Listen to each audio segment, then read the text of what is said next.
যে এইখানটায় আছি সেখানে মাসে তো বেশ কয়েকটা দিন আমার দায়িত্ব কি যে এই বিশ্ববিদ্যালয়ে শিক্ষক নিয়োগ দেওয়া। এই তোমরা যখন তোমাদের ডিপার্টমেন্টে ভালো রেজাল্ট করো তখন তোমার একটা সব জায়গায় অনেক কিছুর মধ্যে যে আমি ঢাকা বিশ্ববিদ্যালয়ের শিক্ষক হব, খুব ভালো কথা। এখন ওই যে রেজাল্ট করেছো হয়তো একেবারে টপ অফ দ্য ক্লাস 3.75 3.90, কিন্তু তুমি যখন আসবে আমার কাছে তখন ওই 3.90টা থাকবে, কিন্তু তারপরেও আমি তোমাকে আরও কিছু দেখব। এবং দেখব কোত্থেকে জানো? যখন থেকে তুমি ওই যে দরজার ভেতর থেকে ঢুকলে, তুমি কিভাবে ঢুকলে, তুমি আমার সামনে বসলে কিভাবে, তোমার হাতটা কি টেবিলের উপর দিয়ে এমনি করে রাখলে না কোলের উপর ফেললে, তোমাকে যখন কোনো কিছু জিজ্ঞেস করব তার উত্তরটা তুমি কিভাবে দিলে। অনেক সময় দেখা যায় কি উত্তর হয়তো জানে না, কিন্তু সে বলে আমি নার্ভাস হয়ে গেছি। এই কথাটা একদম শুনতে চাই না। ওই যে বি বোল্ড। নার্ভাস কেন?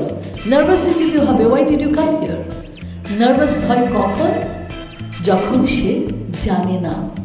অর্থাৎ তুমি যদি জানো তুমি কি করতে চাও, তুমি যদি বিষয় জানো, তাহলে অবশ্যই তোমার মধ্যে একটা কনফিডেন্স থাকবে। এবং একটি কনফিডেন্ট মেয়ে যখন আমার সামনে এসে বসবে সে বলবে না যে আমি আজকে উত্তরটা পারিনি, কেন? আমি নার্ভাস হয়ে গেছি। এটা তো আমি বললাম তুমি যখন দরজার ভিতরে ঢোকো, কিন্তু তারও আগে অ্যাডভার্টাইজমেন্টস থাকে, তারপর অ্যাপ্লিকেশনস থাকে, অ্যাপ্লিকেশন ফর্ম থাকে, সেই ফর্মগুলো কিভাবে করবে সেটা তো আমাদের এক এক জায়গায় থাকে। সিভি, এক এক অর্গানাইজেশনে তোমার সিভিটা এক এক রকমের লিখতে হয়, সেগুলো জানতে হয়।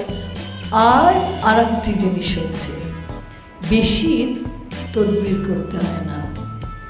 কিছু কিছু অর্গানাইজেশন আছে তদবির করলেই তাকে কিন্তু আর ডাকাই হয় না। আর অনেকে মনে করে যে তদবির করলেই বোধহয় সব হয়ে যায়। একদম নিচের দিকের চাকরি বাকরি হয়তো তদবিরে হয়, কিন্তু আমরা ঢাকা বিশ্ববিদ্যালয়ে তোমাকে যখন নেব, তোমার তদবিরে আমি কেন তোমাকে নেব? তুমি এই বিশ্ববিদ্যালয়ে কতখানি দেবে, তুমি কতখানি দেবে, কতখানি তোমাকে আমরা নিতে পারবো তোমার থেকে, সেটা হচ্ছে আমার কাছে বড় ইম্পর্টেন্ট।